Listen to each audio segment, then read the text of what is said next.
14 फरवरी 2019 रात का अंधेरा छटा भी नहीं था कि जम्मू के सीआरपीएफ कैंप में चहल पहल मची हुई थी। छुट्टियां बिताकर अपने अपने घरों से लौटे जवान कुछ ही देर में श्रीनगर ट्रांजिट कैंप के लिए रवाना होने वाले थे। वैसे तो इन जवानों को 5-6 दिन पहले ही श्रीनगर पहुंचना था, लेकिन इस बार यहाँ पिछले सालों के मुकाबले इतनी ज्यादा बर्फबारी हुई थी कि हाईवे तक बर्फ से ढका हुआ था। इसलिए डिप्लॉयमेंट में हो रही देरी के कारण कैंप में जवानों की भारी संख्या मौजूद थी। आज भी जम्मू का मौसम खराब था, आसमान बादलों से ढका हुआ था और धीरे धीरे बह रही ठंडी ठंडी हवाओं ने मौसम को और भी सर्द बना रखा था। ऐसे में जिस दिन पूरी दुनिया वैलेंटाइंस डे मनाने में मशगूल होने वाली थी, उस दिन कड़कड़ाती ठंड में सुबह के 3:30 पर जवानों का काफिला जम्मू से श्रीनगर की ओर रवाना हो जाता है। उस दिन सीआरपीएफ का कॉन्वॉय बाकी दिनों के मुकाबले में काफी बड़ा था। इसमें आर्मर्ड व्हीकल्स, बसेस और ट्रक्स को मिलाकर टोटल 78 व्हीकल्स थे, जिनमें कुल 2547 सीआरपीएफ के जवान सवार थे। घाटी में आतंकी खतरे को देखते हुए हमेशा से जवानों को आर्मर्ड व्हीकल्स में ही कश्मीर ले जाया जाता था, लेकिन उस दिन संख्या ज्यादा होने की वजह से इस कॉन्वॉय में अन्य वाहन भी शामिल किए गए थे। इस काफिले को काजीगुंड से होकर गुजरना था, जिसके बाद के इलाके टेररिस्ट प्रोन थे। इसलिए खतरे को देखते हुए जब भी सीआरपीएफ का कोई कॉन्वॉय यहाँ से गुजरता था, तब सेफ्टी इंश्योर करने के लिए पहले से ही road opening party ROP highway पर तैनात रहती थी। उस दिन भी आरओपी के सुरक्षा कर्मी सीआरपीएफ के वाहनों की सुरक्षा के लिए रोड पर तैनात थे। कुछ घंटे के ट्रैवल के बाद सीआरपीएफ का ये कॉन्वॉय काजीगुंड पहुंचकर रिफ्रेशमेंट के लिए थोड़ी देर के लिए वहीं रुक गया। यहाँ 5वें नंबर की बस में बैठे कांस्टेबल वासुदेव नीचे उतरे और उन्हें लौटने में कुछ देर हो गई। वो जब तक वापस लौटे तब तक उनकी बस आगे बढ़ चुकी थी, इसलिए वासुदेव को उसी कॉन्वॉय की पीछे की किसी बस में बैठना पड़ा। पूरा काफिला फिर से श्रीनगर की तरफ कूच कर चुका था। कई जवान अभी अभी अपने घर से लौटे थे, इसलिए जहाँ कुछ अपनी प्रेमिका की यादों में खोए हुए थे, तो वही कुछ अपनी पत्नी और बच्चों से फोन पर बात कर रहे थे। 5वें नंबर की बस में सीआरपीएफ के कांस्टेबल एच गुरु को अपनी पत्नी कलावती की याद आ रही थी। उनकी शादी को सिर्फ 6 महीने ही हुए थे। बस में बैठे बैठे उन्होंने अपनी पत्नी को कॉल किया, लेकिन पत्नी के किसी काम में बिजी होने के कारण फोन नहीं उठा। इसी बस में कांस्टेबल प्रदीप कुमार और हेड कांस्टेबल सुखजिंदर सिंह भी थे, जो अपनी अपनी पत्नी से फोन पर बात कर रहे थे। सुखजिंदर सिंह ने बस के अंदर की बातचीत और जवानों की आपसी मस्ती का एक छोटा सा वीडियो बनाकर अपनी पत्नी सरबजीत कौर को भेज दिया। 1 साल पहले ही वो पिता बने थे और कुछ दिन पहले ही उन्होंने अपने बेटे के साथ लोहड़ी मनाई थी। सुबह जब वो जम्मू से इस काफिले के साथ निकले थे, तब उन्होंने अपने बड़े भाई से फोन पर बात की थी और कहा था शाम को फिर से कॉल करूंगा। किसी को अंदाजा भी नहीं था कि ये उनकी आखिरी बातें होंगी, आखिरी वीडियो होगा, आखिरी कॉल होगी। और कुछ ही देर बाद सब कुछ बदल जाएगा। जहां सीआरपीएफ का एक काफिला आगे के खतरों से अनजान तेजी से आगे बढ़ता चला जा रहा था, तो वहीं उनसे कुछ ही किलोमीटर की दूरी पर अपने खतरनाक मंसूबे के साथ 2 आतंकी इस काफिले का बेसब्री से इंतजार कर रहे थे। इन दोनों आतंकियों के नाम शाकिर बशीर और आदिल अहमद डार थे, जिन्हें पाकिस्तान में बैठे उनके आकाओं ने कश्मीर को दहलाने की जिम्मेदारी दी थी। 14 फरवरी की सुबह ही शाकिर बशीर को पता लग चुका था कि दोपहर में NH-44 पर सीआरपीएफ की बसों का एक बड़ा कॉन्वॉय गुजरने वाला है। वैसे तो आतंकी इस हमले को 5 दिन पहले 9 फरवरी को पार्लियामेंट अटैक के मास्टरमाइंड अफजल गुरु की बरसी के दिन ही अंजाम देना चाहते थे, लेकिन भारी बर्फबारी के कारण वहां से सीआरपीएफ का कोई कॉन्वॉय नहीं गुजरा था, इसलिए दोनों काफी बेचैन हो रहे थे। जैसे ही उन्हें पता चला कि आज एक बड़ा कॉन्वॉय गुजरने वाला है, तो उन्होंने फौरन इस हमले की प्लानिंग शुरू कर दी। शाकिर बशीर के घर से हाईवे तक पहुंचने के लिए 3 रास्ते जाते थे, जिनमें से उस दिन 2 पर पुलिस के नाके थे, जबकि तीसरा रास्ता, जो कि कच्चा स्लिप रोड था, बिना पुलिस की निगरानी के था। दोपहर करीब 2 बजे बशीर दूसरे आतंकी आदिल के साथ एक नीली कार में सवार होकर कश्मीर को दहलाने के लिए निकल पड़ा। दोनों ने रास्ते में मिलने वाले चेक पोस्ट से बचने के लिए एक घुमावदार रास्ता लिया और जल्दी ही उस बिना नाकाबंदी वाली सड़क को पार कर करीब 1 घंटे की ड्राइव के बाद दोपहर 3:10 पर ऐसी जगह पर पहुंच गए जहां से जम्मू श्रीनगर हाईवे केवल आधा किलोमीटर की दूरी पर था। शाकिर ने गाड़ी रोक दी और दोनों उतरकर आमने सामने खड़े हो गए। उस दिन काफी ठंड थी, लेकिन आदिल के पसीने छूट रहे थे। आदिल अपनी घड़ी उतारकर शाकिर बशीर को देते हुए बोला, ये तुम्हें हमेशा मेरी याद दिलाएगी, मुझे दुआओं में याद रखना, अल्लाह हाफिज। इसके बाद दोनों गले मिले और फिर शाकिर यहाँ से पीछे लौट गया। आगे का सारा काम अकेले आदिल को करना था। आदिल ड्राइवर वाली सीट पर बैठा, चाबी घुमाई और 200 किलो RDX से भरी अपनी गाड़ी श्रीनगर हाईवे पर दौड़ा दी। वो अपने साथ एक पिस्तौल भी लेकर चल रहा था, ताकि वो इस हमले में अगर नाकाम हो जाए तो पकड़े जाने से पहले ही खुद को गोली मार सके। दूसरी तरफ अब तक सीआरपीएफ का कॉन्वॉय भी जम्मू श्रीनगर हाईवे से गुजरते हुए पुलवामा डिस्ट्रिक्ट के अवंतीपोरा में एंटर कर चुका था। यहाँ से अब उनका डेस्टिनेशन श्रीनगर मात्र आधे घंटे की दूरी पर था। काफिला अपनी रफ्तार से आगे बढ़ता जा रहा था कि तभी इस कॉन्वॉय के कुछ जवानों ने देखा कि एक नीले रंग की कार तेजी से कॉन्वॉय की बसों को ओवरटेक करते हुए आगे बढ़ रही है। ये वही कार थी जिसे कुछ मिनट पहले आदिल लेकर निकला था। जैसे ही हाईवे पर तैनात रोड ओपनिंग पार्टी के assistant sub inspector Mohan Lal की नजर उस नीली कार पर पड़ी, उन्हें समझते देर नहीं लगी और उन्होंने तुरंत अपनी राइफल उठाई और उसे लोड करते करते कार की ओर तेज दौड़ लगा दी। जब तक मोहन लाल उस गाड़ी तक पहुंच पाते तब तक काफी देर हो चुकी थी। आतंकी ने अपनी कार को कॉन्वॉय की 5वीं बस के पैरेलल ले जाकर उसके साइड में जोरदार टक्कर मार दी और डैशबोर्ड पर लगे डेटोनेटर का स्विच दबा दिया। स्विच दबते ही कार के पीछे रखा 200 किलो का विस्फोटक फट गया और इसके साथ ही वहाँ एक जोरदार धमाका हुआ। 5वीं बस के पर खच्चे उड़ गए और उसकी चपेट में कॉन्वॉय की दूसरी गाड़ियां भी आ गई। ये धमाका इतना भयानक था कि मीलों दूर तक इसकी आवाज सुनाई दी। चारों ओर धुआं और मलबा बिखर गया, आसपास के घरों के शीशे टूट गए। धमाके ने सड़क पर एक गहरा गड्ढा बना दिया और पल भर में चारों ओर तबाही मच गई। एक झटके में रोड ओपनिंग पार्टी के मोहन लाल समेत सीआरपीएफ के 40 जवान मौके पर ही शहीद हो गए। वहीं करीब 70 जवान बुरी तरह घायल हो गए। 5वें नंबर की इस बस में जम्मू से चढ़ा केवल एक ही शख्स ऐसा था जिसे कुछ नहीं हुआ। वो थे कांस्टेबल वासुदेव, जिनसे ये बस रास्ते में उतरने की वजह से छूट गई थी। ये हमला इंडियन सिक्योरिटी फोर्सेस पर अब तक का सबसे बड़ा आतंकी हमला था।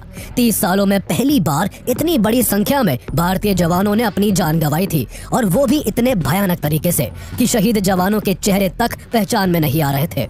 इधर उधर उनके अवशेष बिखरे हुए थे, जिन्हें देखकर बाकी जवानों की आंखों में दर्द, शोक और गुस्से का एक सैलाब उमड़ पड़ा था। हमले के कुछ घंटे बाद Pakistan based terrorist organization Jaish-e-Mohammed ने इसकी जिम्मेदारी लेते हुए इस आत्मघाती हमले को अंजाम देने वाले आदिल अहमद डार का एक वीडियो रिलीज किया, जिसमें वो कह रहा था कि उसने उस हमले को अंजाम देने के लिए 2018 में जैश-ए-मोहम्मद को ज्वाइन किया था और जब तक ये वीडियो दुनिया के सामने आएगा तब तक वो अपने काम को अंजाम देकर जन्नत पहुंच चुका होगा। लेकिन सोचने वाली बात यह है कि भारत का रहने वाला आदिल अहमद डार आखिर जैश-ए-मोहम्मद जैसे आतंकी संगठन के साथ कैसे जुड़ गया? आखिर इतनी बड़ी साजिश रची कैसे गई?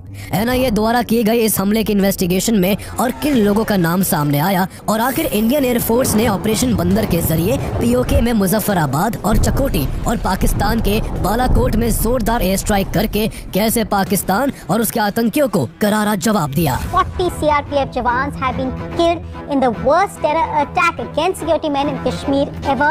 Terror group Jaish-e-Mohammed claimed responsibility for the attack that was executed by 22-year-old Ahmed Adil Dar, a local resident of Pulwama.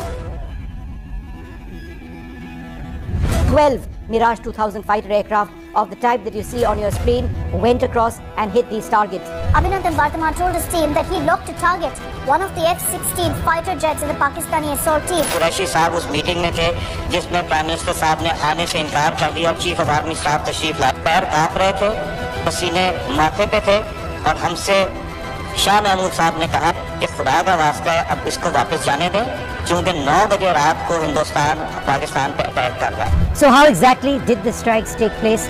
What were the units which were involved? What exactly did we hit? Take a look.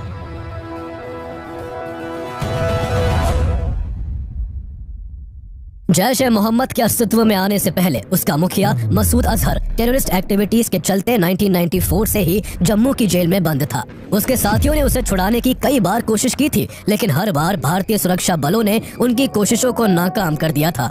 इसी क्रम में 1999 में उसके साथियों ने जम्मू की coat Bhalwal jail से उसे निकालने के लिए एक सुरंग तक खोद डाली, लेकिन अपने मोटे शरीर के कारण मसूद अजहर सुरंग में फंस गया और पुलिस द्वारा पकड़ा गया। लेकिन कुछ ही महीने बाद 24 दिसंबर 1999 को मसूद अजहर के छोटे भाई अब्दुल रऊफ असगर ने 5 हथियारबंद आतंकवादियों के जरिए पैसेंजर्स और क्रू मेंबर समेत 185 लोगों से भरी इंडियन एयरलाइंस की फ्लाइट IC-814 को हाईजैक करवाकर अफगानिस्तान के कंधार भिजवा दिया। इसके बाद भारत सरकार को अपने सभी यात्रियों के बदले में मसूद अजहर और 2 अन्य आतंकियों को भारतीय जेलों से रिहा करना पड़ा। मसूद अजहर ने भारतीय जेल से छूटने के बाद साल 2000 में जैश-ए-मोहम्मद का गठन किया और इसे अपने आतंकी मंसूबों को पूरा कराने का एक जरिया बना लिया। इसके बाद जैश-ए-मोहम्मद ने भारत के पार्लियामेंट, पठानकोट एयरफोर्स स्टेशन और उरी में इंडियन आर्मी ब्रिगेड हेडक्वार्टर्स को निशाना बनाकर भारत को गहरा घाव दिया। जब 2016 में जैश-ए-मोहम्मद ने उरी अटैक किया, उसी साल पुलवामा डिस्ट्रिक्ट के काकापोरा गांव में रहने वाला आदिल अहमद डार 10th क्लास में पढ़ रहा था। इसी दौरान भारतीय सेना ने आतंकी बुरहान वानी को मार गिराया, जो सोशल मीडिया पर अपनी पोस्ट के जरिए घाटी के युवाओं को देश के खिलाफ भड़काता था। उसने उनके बीच अपनी छवि पोस्टर बॉय की बना ली थी, इसलिए जब वो सेना के हाथों मारा गया तो घाटी में प्रदर्शनों की बाढ़ आ गई। 20 साल के आदिल के मन में भी उसकी छवि एक हीरो वाली थी, इसलिए वो भी सेना के खिलाफ प्रदर्शनों में शामिल होने लगा। स्टोन पेल्टिंग और एंटी इंडिया प्रोटेस्ट में हिस्सा लेने की वजह से उसे कई बार कश्मीर पुलिस द्वारा अरेस्ट किया गया, लेकिन पुलिस ने ये सोचकर हर बार उसे चेतावनी देकर छोड़ दिया कि वो केवल एक मिसगाइडेड यूथ है। लेकिन आदिल एंटी इंडिया प्रोटेस्ट में बराबर पार्टिसिपेट करता रहा, जिसके चलते एक दिन पुलिस की कार्रवाई में उसके पैर में गोली लग गई और करीब 11 महीने तक उसे बिस्तर पर रहना पड़ा। उसके घर वालों को लगा था कि अब वो सुधर जाएगा, लेकिन इस घटना के बाद वो पूरी तरह बदल गया और उसके इरादे और भी ज्यादा खूंखार होते गए। वो सेना से बदला लेने के लिए इतना छटपटाने लगा कि इसके लिए मार्च 2018 में वो अपने घर से साइकिल लेकर निकल गया और फिर कभी वापस नहीं आया। उसके पिता ने लोकल पुलिस स्टेशन में उसके मिसिंग होने की रिपोर्ट भी लिखवाई, लेकिन उसके गायब होने की ये गुत्थी तब सुलझ पाई जब कुछ दिनों बाद आदिल की AK-47 लिए फोटो वकास कमांडो के नाम से सोशल मीडिया पर सुर्खियां बटोरने लगी। उसने घर से भागने के तुरंत बाद ही आतंकी संगठन जैश-ए-मोहम्मद ज्वाइन कर लिया था। जैश ने उसको 1 महीने तक एक एक्सपर्ट ट्रेनर द्वारा असॉल्ट राइफल चलाने और ग्रेनेड्स फेंकने की ट्रेनिंग दिलवाई और फिर आगे के काम के लिए उसकी मुलाकात अप्रैल 2018 में इदरीस से करवाई, जिसे इसी महीने जैश द्वारा एक खास मकसद से पुलवामा भेजा गया था।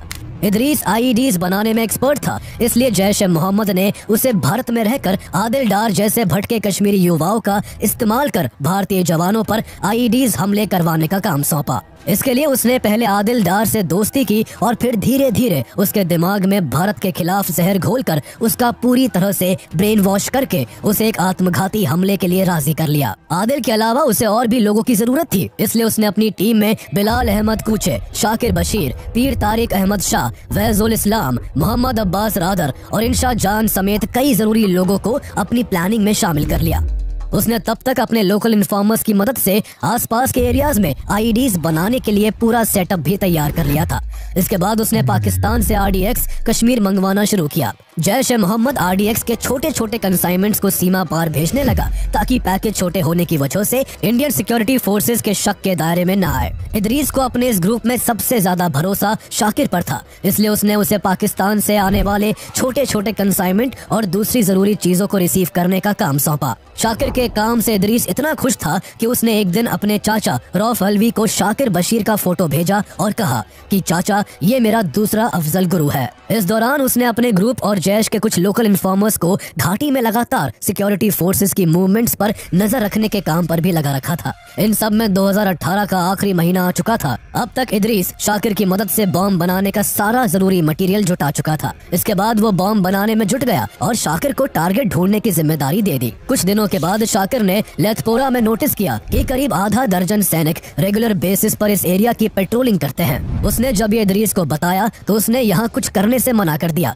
क्योंकि उसे एक बड़े टारगेट की तलाश थी। वो एक साथ ज्यादा से ज्यादा भारतीय जवानों को निशाना बनाना चाहता था। उसके बाद शाकिर नेक्स्ट टारगेट की खोज में सिक्योरिटी फोर्सेस की एक्टिविटीज पर बारीकी से नजर रखने लगा। वो वहाँ से गुजरने वाले हर कॉन्वॉय का वीडियो बनाता और उसे इदरीस को भेज देता। इन सब में 1 महीना बीत गया और इन वीडियोस के आधार पर इदरीस ने तय किया कि वो CRPF के कॉन्वॉय को निशाना बनाएगा। उसने नोटिस किया कि CRPF अपने सभी डिप्लॉयमेंट्स के दौरान एक पैटर्न फॉलो करती है।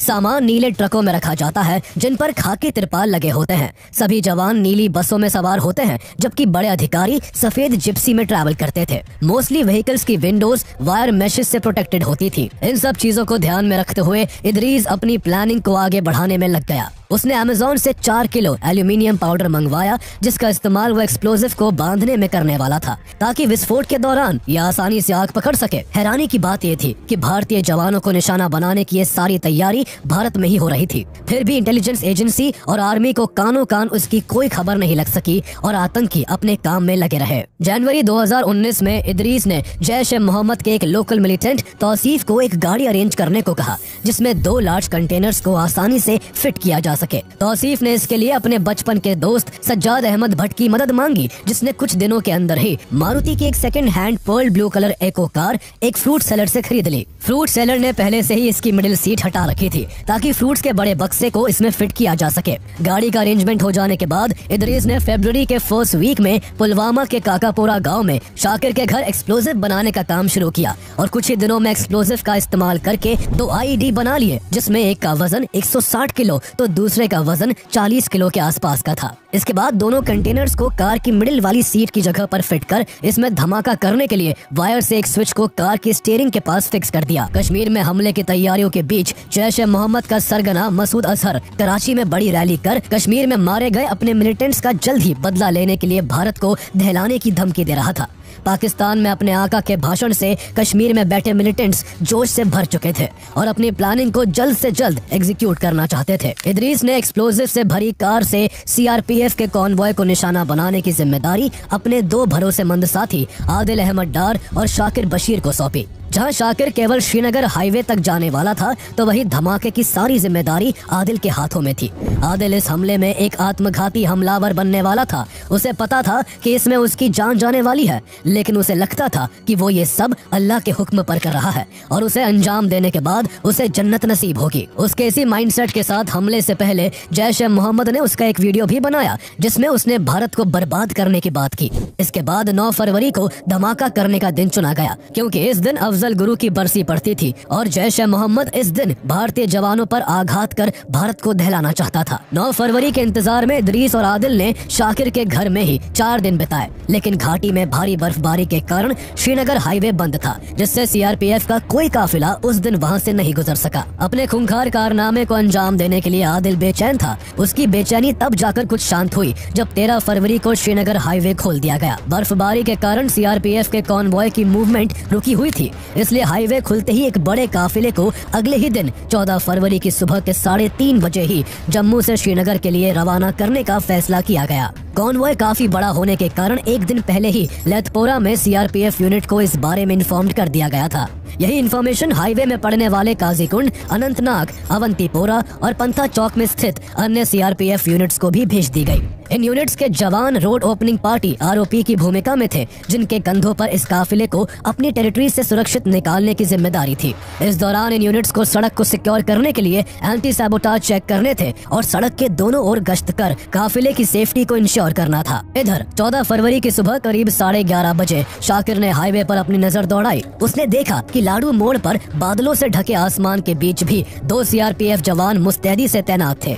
उसने थोड़ा और आगे बढ़कर देखा तो उसे CRPF के 2 जवान और भी कई जगहों पर दिखाई दिए। ऐसा तभी होता था जब इस रास्ते से CRPF का कोई कॉन्वॉय गुजरता था। उसे पूरा माजरा समझते देर नहीं लगी और उसने तुरंत इदरीस को फोन कर CRPF के कॉन्वॉय की डिप्लॉयमेंट की जानकारी दी। इस खबर से इदरीस खुशी से झूम उठा और हमले के लिए उसने आदिल को तैयार होने को कहा।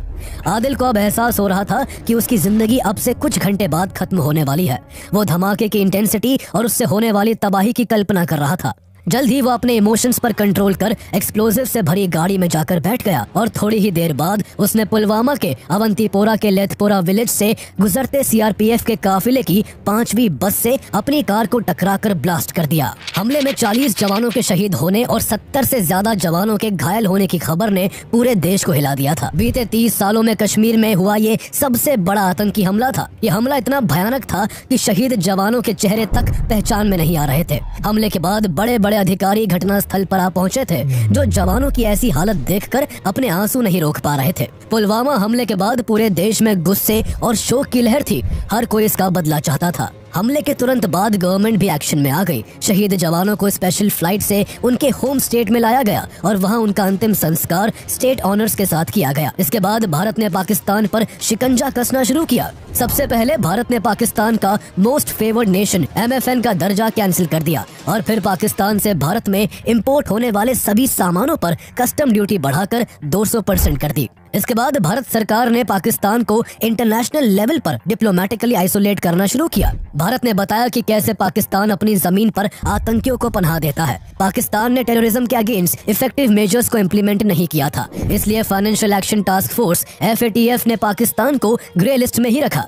पाकिस्तान को अलग थलग करने के सरकार के इस फैसले का भारत की ऑर्गेनाइजेशंस ने भी साथ साथ दिया। ऑल इंडिया सिने वर्कर्स एसोसिएशन AICWA और Indian film and television directors association IFTDA ने तुरंत एक्शन लेते हुए इंडियन फिल्म इंडस्ट्री में पाकिस्तानी कलाकारों के काम करने पर रोक लगा दी। जहां भारत पाकिस्तान को इकोनॉमिकली और डिप्लोमेटिकली चोट पहुंचा रहा था, तो वहीं उसे सही सबक सिखाने के लिए सैन्य कार्रवाई की तैयारी भी की जा रही थी। हमले के बाद से ही भारतीय सेनाएं इसके जिम्मेदार आतंकियों को अंजाम तक पहुंचाने के लिए बेचैन थी।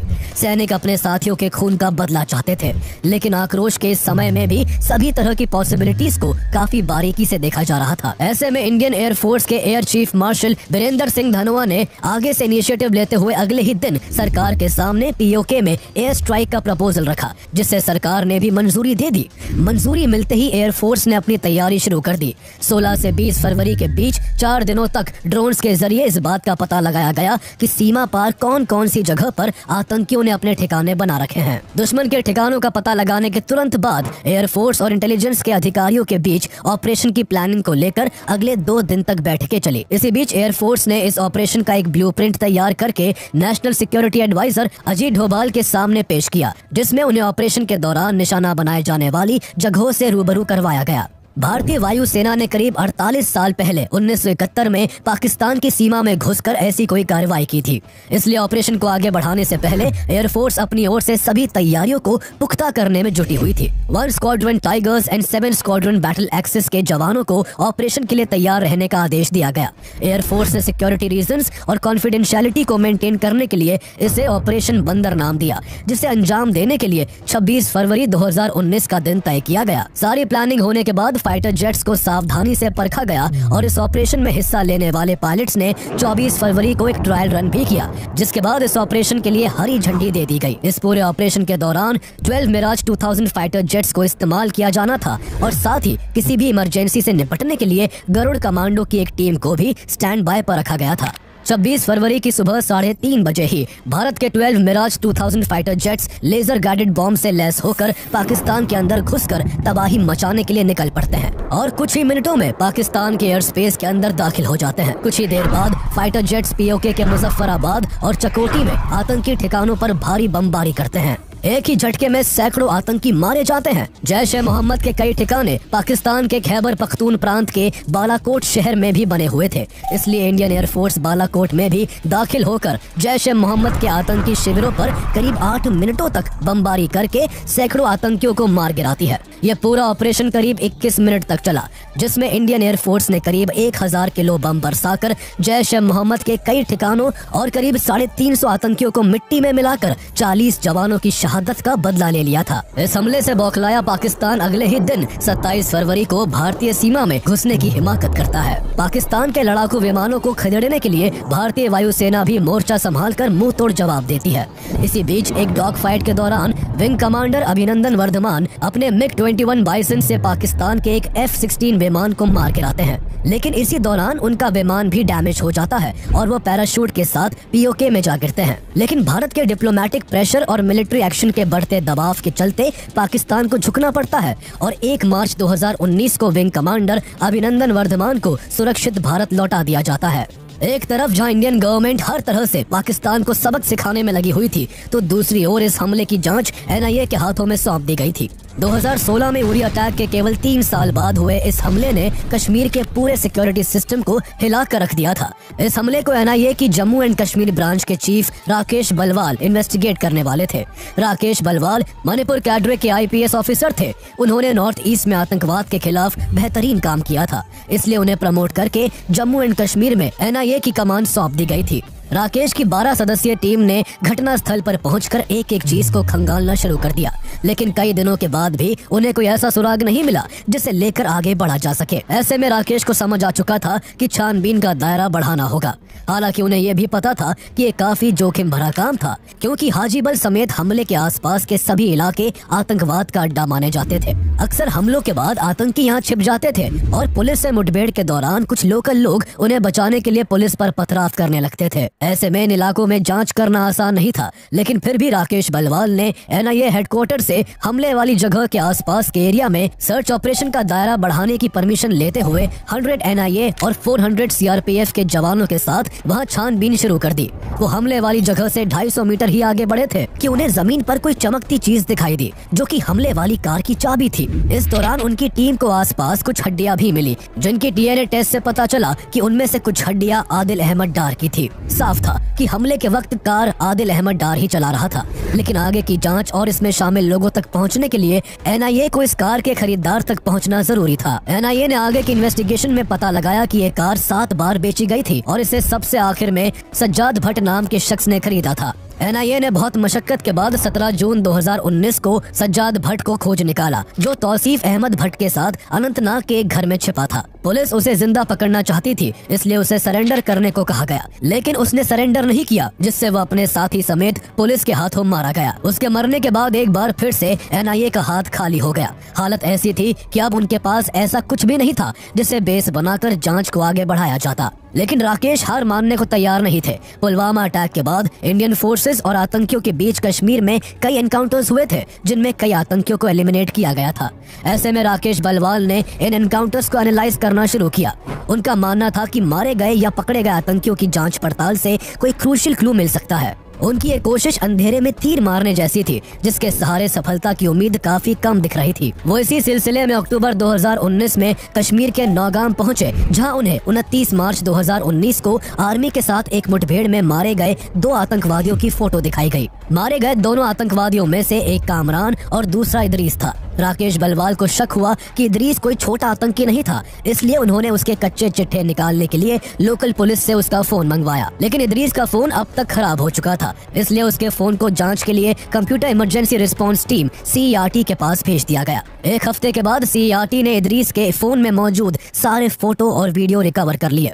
इसमें एक फोटो पुलवामा अटैक में इस्तेमाल की गई गाड़ी का भी था। इसी फोन में एक और फोटो था जिसमें 3 शख्स थे, जिसमें से इदरीस और आदिल की पहचान पुलिस पहले ही कर चुकी थी और अब केवल तीसरे शख्स को खोजना था। ये तीसरा शख्स शाकिर बशीर था, जिसे कुछ ही दिन बाद पुलिस ने अरेस्ट कर लिया। शाकिर से पूछताछ शुरू हुई, लेकिन काफी प्रयासों के बाद भी उसने अपना मुंह नहीं खोला।